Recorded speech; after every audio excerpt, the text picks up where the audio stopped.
Bonjour les beauty décodeurs, le sujet d'aujourd'hui ce sont les soins de la peau à la quarantaine. Mais en fait pas vraiment, car votre âge n'est pas un type de peau. Je vais certes aborder des problématiques liées à la quarantaine, comme l'anti-âge, la lutte contre l'hyperpigmentation, mais aussi les problèmes de sensibilité cutanée et de rougeur. En fait, je vois beaucoup de patientes et de patients en consultation et je peux vous dire que l'état de la peau et le vieillissement cutané ne dépendent pas vraiment de l'âge, mais surtout de nos habitudes de vie et de nos routines de soins. Et c'est normal, la peau est un organe qui nous protège, mais qui est aussi le plus exposé aux agressions extérieures. Par exemple, quelqu'un dans la quarantaine qui a beaucoup été au soleil aura un aspect cutané très différent de quelqu'un dans la quarantaine qui aura vraiment protégé sa peau des rayons UV. C'est pour cela qu'il n'est pas vraiment possible de donner deux recommandations précises concernant les soins de la peau à la quarantaine. Toutefois, ce que je peux affirmer, c'est que notre collagène a déjà sérieusement commencé à diminuer et que notre type de peau commence progressivement à devenir de plus en plus déshydraté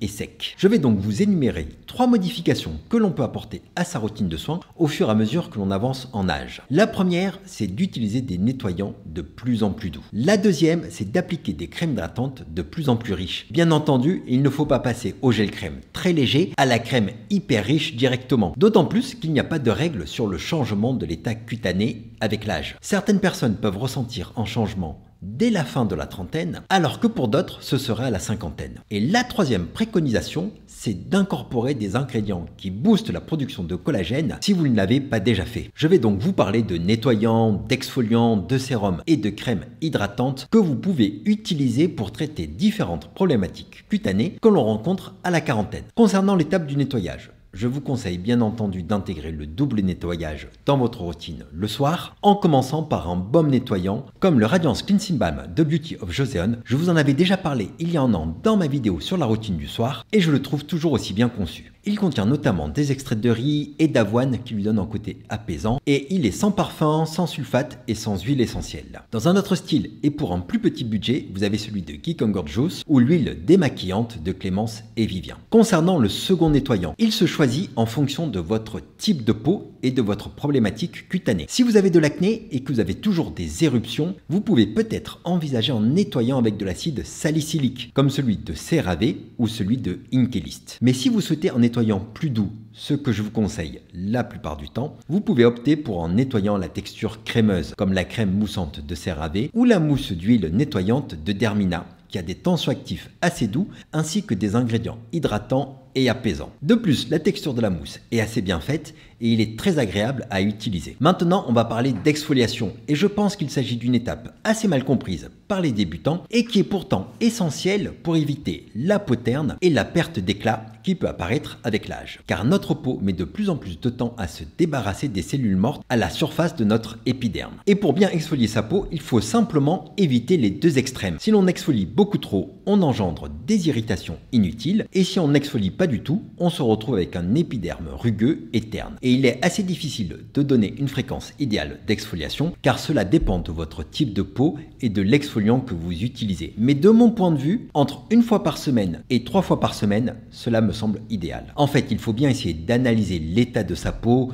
de comprendre ses problématiques cutanées et surtout d'adapter sa routine en fonction de comment sa peau réagit. Scientifiquement, le meilleur exfoliant chimique avec les meilleurs bénéfices en matière d'anti-âge et surtout celui qui a été le plus étudié, c'est l'acide glycolique qui a largement démontré sa capacité à promouvoir la production de collagène en plus de se débarrasser des cellules mortes à la surface de la peau. Cependant, il n'est pas fait pour tout le monde car il est très puissant. Et si l'acide glycolique ne vous correspond pas, vous pouvez opter pour l'acide lactique. Et si vous avez la peau très sensible, il ne faut pas hésiter à se tourner vers les PHA que l'on retrouve dans la liste Inky sous le nom de gluconolactone ou acide lactobionique. Pour l'acide glycolique, un produit très connu et qui a un prix vraiment abordable, c'est la solution à l'acide glycolique de The Ordinary. Elle est formulée avec un pH de 3,6, ce qui lui confère une bonne efficacité sans être trop irritant. Cet exfoliant a une formule légère et elle contient aussi des ingrédients apaisants et hydratants comme l'aloe vera, de la glycérine, de l'urée, du ginseng et des acides aminés. Cet exfoliant va améliorer l'éclat de votre visage et votre grain de peau.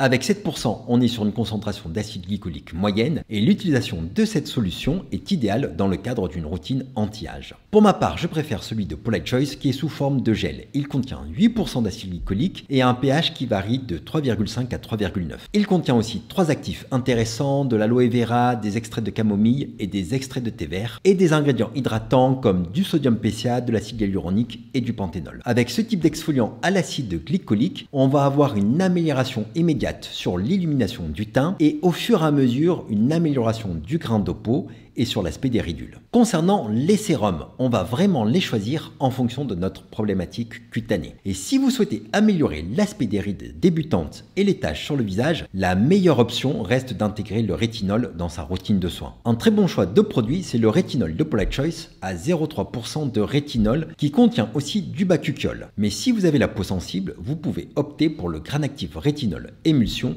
de The Ordinary, qui contient aussi une petite quantité de rétinol. Mais si vous êtes confirmé et que vous souhaitez passer à l'étape supérieure, la combinaison de rétinal, de rétinol et d'exter de rétinol dans le sérum de Théramide est idéale. Mais si les rétinoïdes ne sont pas faits pour vous, car vous avez une peau très sensible, vous pouvez opter pour des sérums antioxydants. En accompagnement de ces sérums au rétinol le soir, vous pouvez utiliser des sérums antioxydants le matin, comme le Survival Zero de Niode, des sérums au resveratrol ou simplement des sérums au niacinamide. Et si vous avez des problèmes de sensibilité cutanée le soir, vous pouvez utiliser à la place du rétinol des sérums avec des peptides anti-âge ou des sérums aux peptides de cuivre. Par contre, si votre problématique cutanée principale, ce sont les taches sur le visage, je vous recommande d'utiliser de la vitamine C pure le matin, comme celui de Polite Choice, de Drink Elephant ou celui de Geek Hunger Juice qui a un tarif imbattable. Par contre, si vous êtes sujet aux rougeurs et que vous avez la peau sensible, je vous conseille plutôt d'utiliser un dérivé de vitamine C qui aura une action contre les taches mais sans les irritations de la vitamine C pure. Parmi les sérums aux dérivés de la vitamine C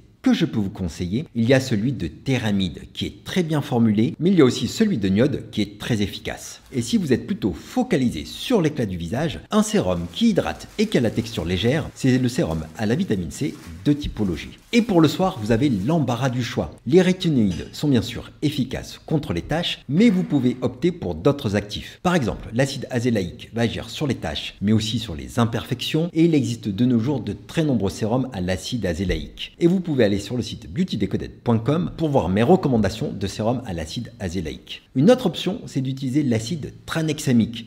Il s'agit d'un actif qui agit sur les taches et les rougeurs vasculaires. Donc je le recommande particulièrement si vous êtes atteint de mélasma. Le sérum vitamine B3 de Vichy contient de l'acide tranexamique, mais aussi du niacinamide et des peptides pour stimuler la synthèse de collagène et d'élastine. Mais ce n'est pas tout. On retrouve aussi un dérivé de la vitamine C, des ferments et des protéines de riz hydrolysées pour booster l'éclat du teint. Une autre option possible, c'est le Discoloration Repère Sérum de Polite Choice, qui a une formule sophistiquée alliant 5% de niacinamide, 3% d'acide tranexamique et 0,5% de bakuchiol. Et il améliore de façon douce mais efficace les marques post-acné et les taches brunes solaires. Sa texture est fluide, très agréable à l'application et pénètre rapidement la peau pour diffuser ses actifs. Si vous êtes atteint de rougeur ou si votre peau s'est sensibilisée avec le temps, je vous conseille bien entendu de limiter les actifs irritants et de privilégier les sérums avec des ingrédients apaisants. Par exemple, si vous souhaitez améliorer l'éclat de votre peau, mais que vous avez une peau sensible, un bon exemple de sérum, c'est l'ampoule au propolis de Cosrx. Et cela pour plusieurs raisons. Il contient 83% d'extrait de propolis qui va hydrater, apaiser et donner de l'éclat. On retrouve aussi de nombreux humectants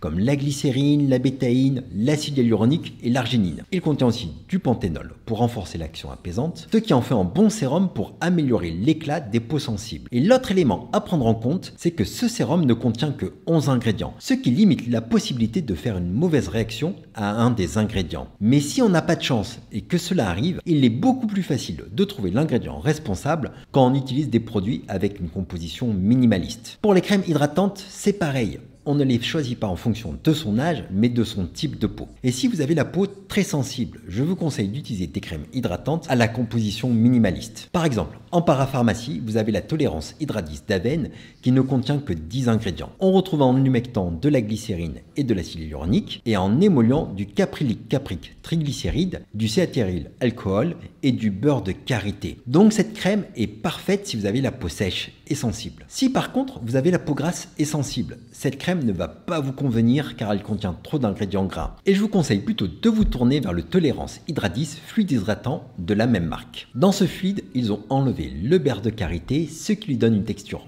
beaucoup plus légère. Et si vous avez la peau normale, je vous conseille de choisir des crèmes avec un bon mélange d'humectant et d'émollient, tout en évitant les ingrédients occlusifs s'ils sont positionnés en début de formule. En parapharmacie, la crème hydratante visage de CeraVe est plutôt bien formulée. Sinon, chez Sephora, vous avez la crème super hydratante à l'acide hyaluronique qui est aussi relativement bien formulée. Mais il existe bien d'autres crèmes adaptées aux peaux normales plus sophistiquées, comme la créaline défensive de Bioderma, la aminoglycalmine crème de Claire's ou la protéinide de Drunk Elephant. Et si vous êtes un peu perdu, n'hésitez pas à aller sur mon site beautydecoded.com et vous inscrire à ma newsletter, car je vous prépare des routines personnalisées ainsi qu'un algorithme d'analyse de produits cosmétiques en fonction de votre type de peau et de votre problématique cutanée. Et en étant inscrit à ma newsletter, vous serez au courant des dernières avancées sur ce projet dont je vous parle depuis un an. J'espère que cette vidéo vous a plu et prenez soin de vous.